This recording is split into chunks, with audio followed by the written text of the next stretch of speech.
Good evening. Tonight, investigators from the National Transportation Safety Board are on the scene of a horrifying rail disaster. It happened about 20 miles north of New York City at the end of the Tuesday evening rush. A commuter train out of Grand Central Terminal slammed into an SUV that stopped on a crossing. The explosion lit up the night sky. The driver and 5 on the train were killed. Several others were injured. Vinita Nair is in Valhalla, New York.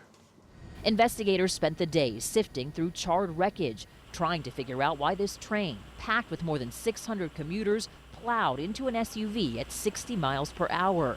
It was a horrific scene of twisted metal, smoke and flames, visible for miles in the night sky.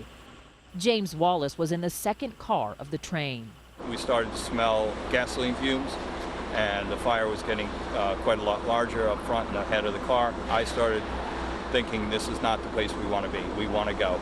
Police now know the driver of the Mercedes SUV was Ellen Schaefer Brody, a 49-year-old mother of 3 from Edgemont, New York. They say she had just been diverted from the scene of another accident when she pulled up to the railroad crossing. She was struck while stopped between the tracks and the railway crossing bar. The impact was so strong, it peeled away the track's electrified third rail and rammed it through the front of the first train car. The SUV exploded and was pushed 1,000 feet down the tracks.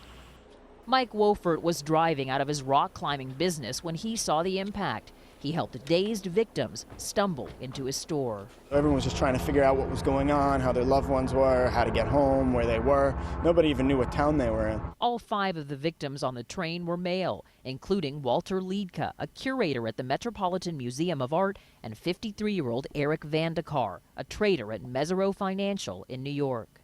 It was the worst accident in the history of Metro North, and the third in less than 3 years. A derailment in 2013 killed 4, and dozens were injured in May of that year when 2 Metro North trains collided in Connecticut. There are conflicting reports as to whether the driver of the SUV was inside or outside of her vehicle when that train struck. Scott, the investigation is still very active. Just moments ago, they pulled the train away from the track where it stopped. Vinita, thanks very much.